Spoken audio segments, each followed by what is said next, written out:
Divers polluants sont émis dans nos bâtiments. Pensons d'abord au dégagement de CO2 et de vapeur d'eau pour les personnes elles-mêmes. Ensuite, nos activités dans la salle de bain et dans la cuisine notamment dégagent de grandes quantités d'humidité et parfois des odeurs désagréables.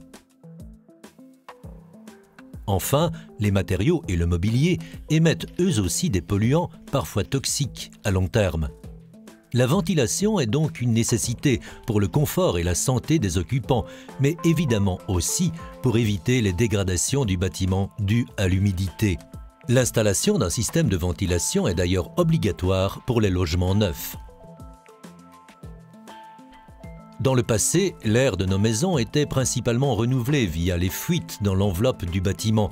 L'utilisation de chauffage local non étanche participait également au renouvellement de l'air via le tirage des cheminées. Mais le renouvellement de l'air par ces fuites n'est pas du tout une bonne solution.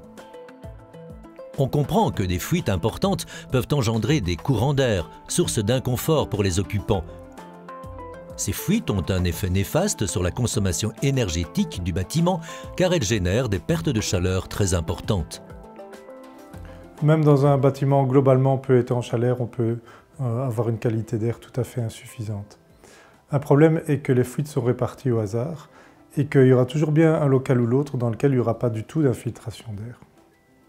Un autre problème, c'est qu'en fonction du vent et des différences de température, on aura parfois des très grands débits d'infiltration et parfois rien du tout. Enfin, les flux d'air anarchiques vont permettre une dispersion des polluants et des odeurs dans la maison, au lieu de les évacuer directement vers l'extérieur. Mais n'oublions pas que la ventilation s'inscrit dans un contexte plus large. Il y a trois notions tout à fait indissociables. L'isolation thermique, l'étanchéité à l'air et la ventilation. L'isolation thermique est évidemment incontournable pour atteindre de bonnes performances énergétiques.